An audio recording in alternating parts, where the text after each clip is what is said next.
YouTube, what the crap's going on? Welcome back to Thrones of Britannia. This time, we're gonna be in a battle. I'm playing as Dyflin.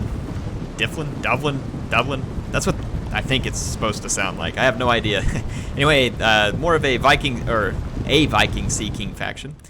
We're up against Gwined here, which I believe is a Welsh faction. So, should be fun. So let's take a look at some of the troops that we have on the battlefield here today. And the battlefield is looking pretty darn beautiful. Up front, I've got some cheap bowmen, some hunters.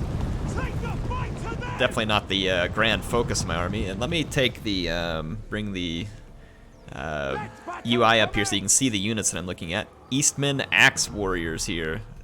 Pretty decent mix of armor, attack, and charge. Then here, Eastern Mailed Axemen, looking particularly cool in that mail armor. And then we got Shield Biters here, which is actually a Berserker unit. Right in the center, I've got some Eastmen HeirofCarthage. There's the double axe unit that you're seeing there. And then over to the right of them, I got some Berserkers. And then on the far right, more Berserkers. Or actually, no, I'm in the second line. We got these Eastmen Axe Warriors. Every now and then the guys start screaming really loud. It's kind of a strange thing that hopefully would be patched out. Now, I made a bit of a micro here. I've got some Eastmen Mailed Horsemen. Sorry about the screaming. I have no idea why they do that. Anyway, I got these Eastmen Mailed Horsemen.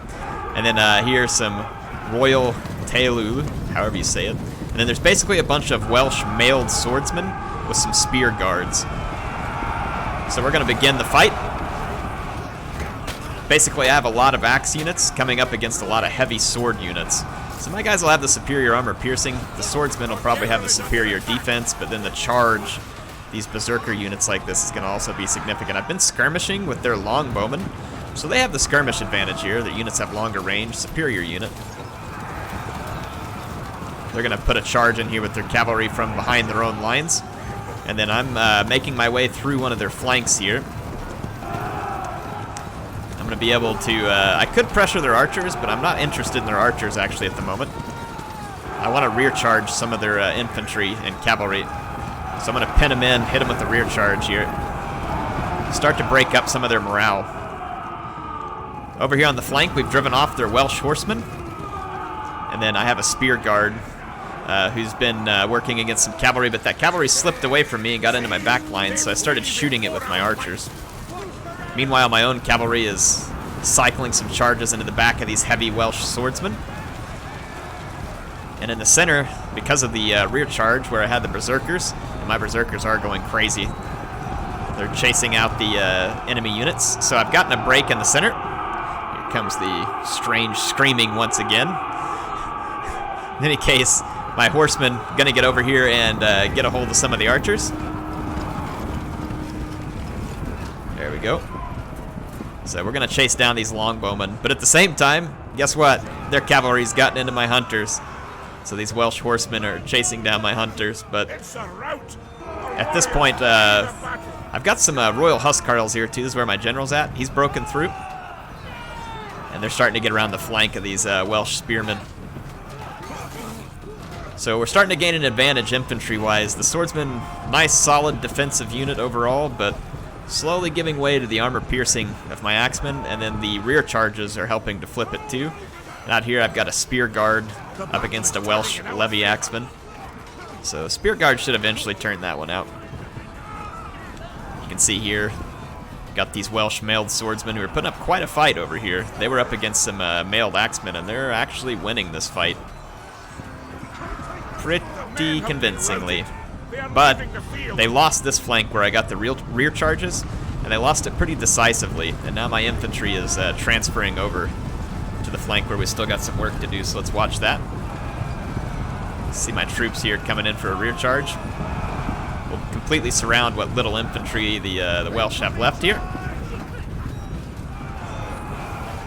And then I'm swinging this cavalry around for a rear charge here. So this should put me in good position to put the final blow on the Welsh army here. So we're going to knock them out. Game's looking beautiful. Battle's fun. A little bit strange with the occasional scream fest that comes up. I'm sure that's something they can patch out before release, but as it says in the bottom left, development in progress. But anyway, that's going to be the end of the battle. We have pretty thoroughly defeated the Welsh here, gained ourselves a victory. Hope you all enjoyed taking a look at the battles in Total War Thrones of Britannia. I'm pretty excited about it. Some of the units are cool, and I like the way the battles play out. I've noticed that the combat sometimes is a little slower than what we were used to in Total War Attila, which is nice, because sometimes the battles occurred very, very fast in Total War Attila. So I was kind of glad to see that sometimes the pace of the battle here, you saw that those fights got underway, and some of the infantry fights didn't immediately break up. Had to hit them with the cavalry, had to get a flank or something like that to break the morale and get on through. So it was pretty fun. Anyway, like I said, hope you all enjoyed it. Appreciate Creative Assembly giving me early access. Let me know if you have any questions in the comments. I'm excited to get a hold of the full version of this in April. If you want to see any details, make sure to check out the links in the description. HeirofCarthage, signing out for now. I'll see you soon.